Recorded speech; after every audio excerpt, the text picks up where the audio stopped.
Paul, first of two sessions. Yep. Welcome to the stage.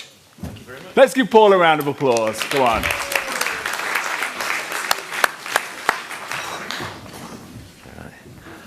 Right, good morning everybody. My name's Paul Wood. I'm the Head of Economic Development and Regeneration at East Suffolk Council, and as David mentioned, this is the first of two slots for me.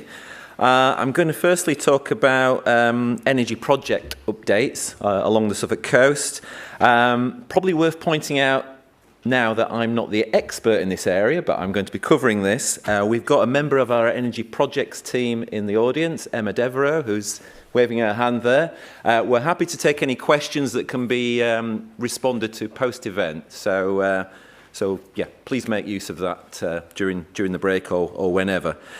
So yes, so energy projects, and these are specifically nationally significant infrastructure projects, and the importance of those, or the sort of, the specific feature of those, is that they're determined by the Secretary of State and not by East Suffolk Council, not by the local planning authority. However, we are what is termed a statutory consultee. So, there's the pinger. So starting with Sea-Link. Sea-Link is one of several projects which is forming the Great Grid Upgrade, as it's termed, which sounds very grand, doesn't it?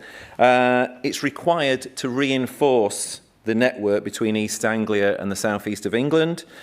It's a 2 gigawatt high voltage direct current cable between Suffolk and Kent, and with the cable landfall proposed at Aldborough. Converter station is proposed at the east of Saxmundham, and connection to the national grid has been identified at the proposed substation at Friston. All onshore cables are proposed to be undergrounded. That's to use trenchless technology. The reason for that is to avoid and minimise impact on the RSPB and the SSSI areas. And the project applied for development consent. Application for development consent is expected at the end of this year, Q4 2024. Now, statutory consultation on this took place between October and December last year. East Suffolk Council, as statutory consultee, provided a response at our January Cabinet meeting, and that's available on our website, so please have a look there if you're interested. If you struggle to find that, then just please let me know. And National Grid Electricity Transmission, who are behind this project, are currently holding thematic meetings on the project and drafting their environmental statement at the moment to support their application. So that's really a brief summary of Sea-Link. Moving on to two interconnector projects. So we have Lionlink and Nautilus. These are multi-purpose interconnectors in the terminology. Lionlink is a 1.8 gigawatt high voltage direct current electricity link, which will connect the Dutch offshore wind farms to the Dutch and British markets via subsea electric cables. Again, we're looking at landfall either at Walberswick or Southwold and down to the converter station at Saxmundham.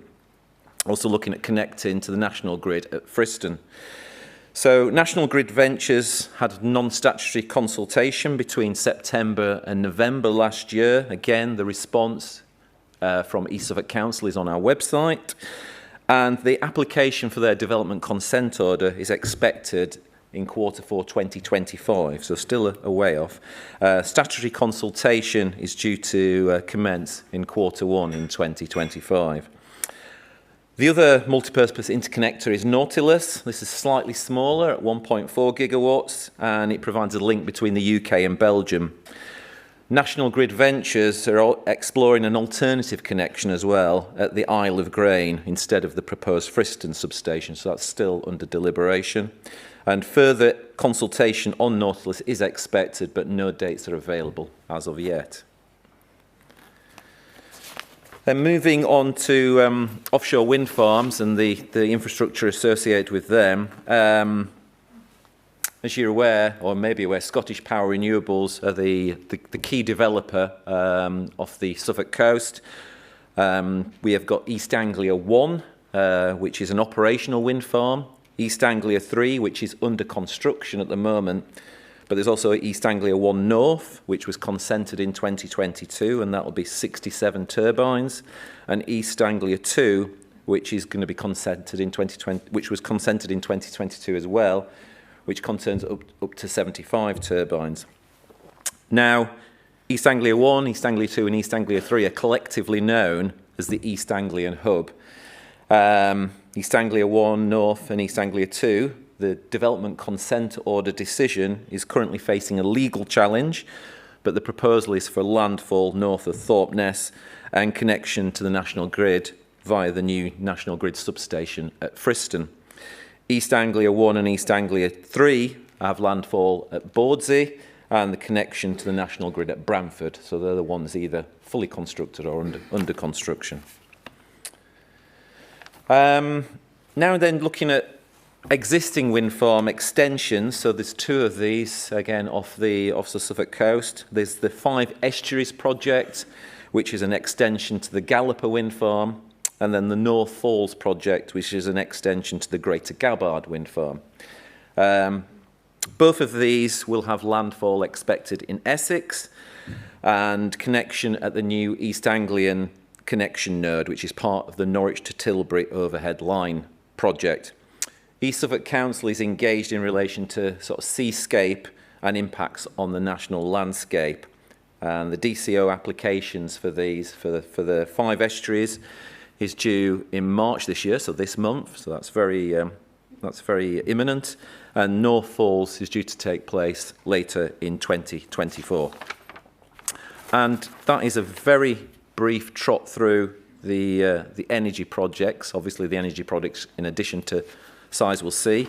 As I said, a member of the energy projects team is here, but we also have contact details. So if anybody wants to make contact after the event via the email address, please do so. And as I said, there is plenty of information on our website as well, including our consultation responses to these projects. And that's it. Thank you. Yeah. Probably post-event. Okay. We can take questions, but respond post-event. If anyone has any questions that they'd like to put now, Emma will take them away and get answers to you. Does anyone have anything that they want to say or that they would like to question about? I mean, obviously there are a lot of energy projects coming our way. So, yes.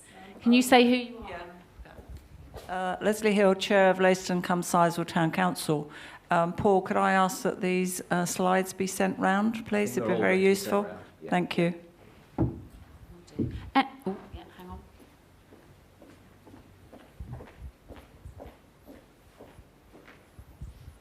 Hi, I was just mindful, I was at a meeting the other week where they said all of these energy things are being built off our coastline, but none of that energy is going to go locally, so we're still going to have to be buying energy a long way away, which seemed crazy to me, and I thought that can't be right. Surely if you're building sustainable energy, you're going to use it to support local industry and houses and homes, or is that not the case?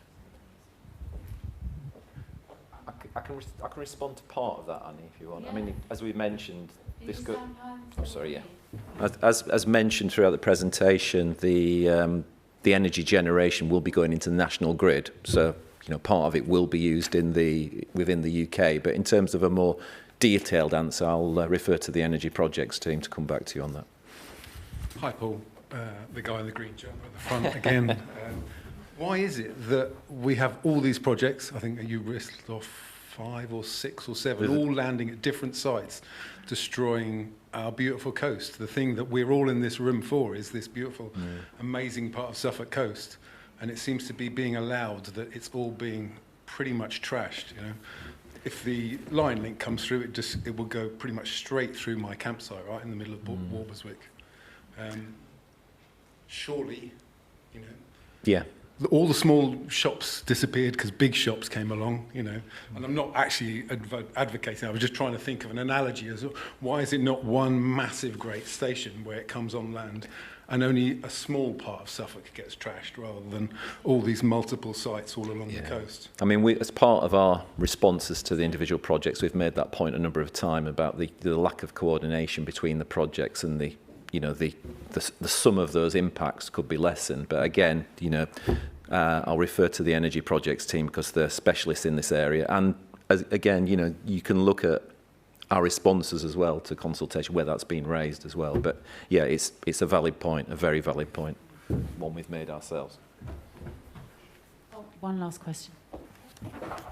Hi, less poignant and attacking, but is it? Do we have an energy deficit in this country, or is it energy is being exported? Just out of interest, sort of. Well, it's a dynamic issue, isn't it? It's, you know, at times yes, we do have a deficit. Other times we have a surplus, and that's the point of the interconnectors between Europe and the UK, so just that so you flow back and yeah, forth, yeah. and prices are stabilised. Yeah, I mean, again, I'm not an energy export or import expert. Yeah. Tripping over my words there, but yeah, that's my understanding. That, as I say, at times we do have a deficit, and at times we have a surplus. Yeah, I know. I understand that North Sea is a perfect environment to build. It's shallow, that. yeah. It's shallow. Yeah. It's busy. Sailing through it up to Norway is really, really packed with gas, oil, and energy. But it's yeah, I can understand. It's perfect. Yeah. Okay. Very good. Thank you, Paul. Thank you.